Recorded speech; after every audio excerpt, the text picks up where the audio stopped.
Move on to the next segment.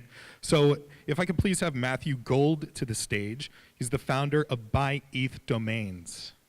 All right. Good afternoon. Good morning.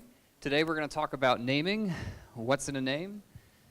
And as you can see up here, it's pretty simple for the user. We're looking to do with ENS is just take these horrible cryptocurrency addresses and these long hexes and turn it into your name. So on the user side, we want to keep it straightforward. But on the technology side, I'm going to kind of dive in today and talk about what it means to put a naming service on the blockchain and how we think this is going to change the use of applications going forward.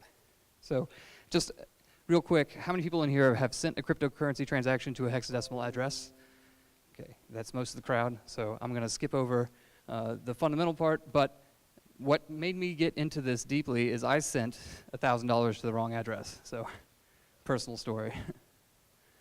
Okay, so let's just step back. So Web3. Web3 is this thing that's talked about a lot, but basically at a high level what we're trying to do is re-decentralize the internet.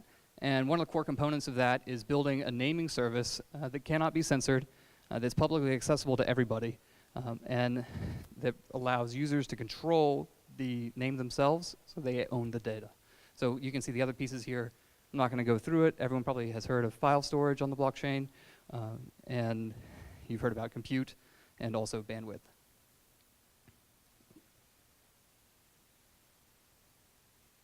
Okay, so current status of ENS. So you may not have heard of ENS or these .eth domains, but you can actually just type it into Google and you can find it.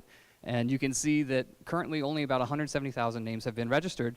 And it's kind of like an under-the-radar ICO because there wasn't an ICO itself, but we had $50 million that has already been deposited to buy these names. And it's supported by several Ethereum core devs.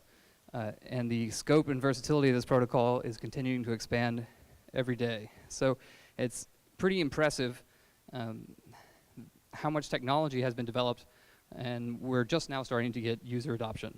So less than 0.01% of cryptocurrency users have a .eth domain set up, but I think that 2018 is going to be the year where you see people start to take these seriously. Okay, so why do I think that? Where is ENS going? So single point of lookup for any record. We're going to talk about search in just a second. Governance, we'll cover that in another slide. And application interoperability for authentication and onboarding. So lookup, at a high level, this is pretty easy to kind of get the top, right? If you can think about IP addresses from the 1990s, no one types in a raw IP address anymore. In the future, no one's going to use these hexadecimal addresses. This makes it a lot easier to share google.com as opposed to the raw IP address. And it's going to make it a lot easier for you to share your cryptocurrency payment address instead of your hex. Something that may be less obvious is actually search, right? So once you have an easy to remember name for something, it actually becomes a lot easier to search for that name.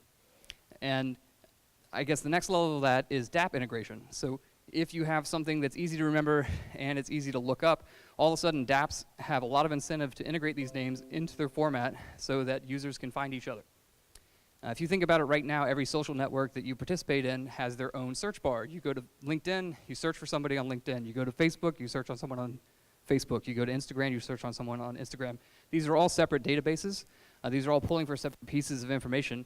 But with a public blockchain where we have all this information that everyone can see and it's secure, now all of these different applications can have a single place of lookup to pull information for endpoints.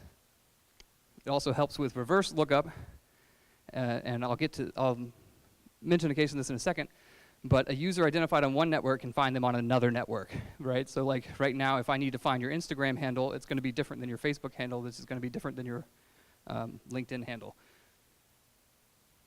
Okay, so governance. So the biggest part about governance with having a naming system that's fully decentralized on the blockchain and owned by the users is that the person owns that name.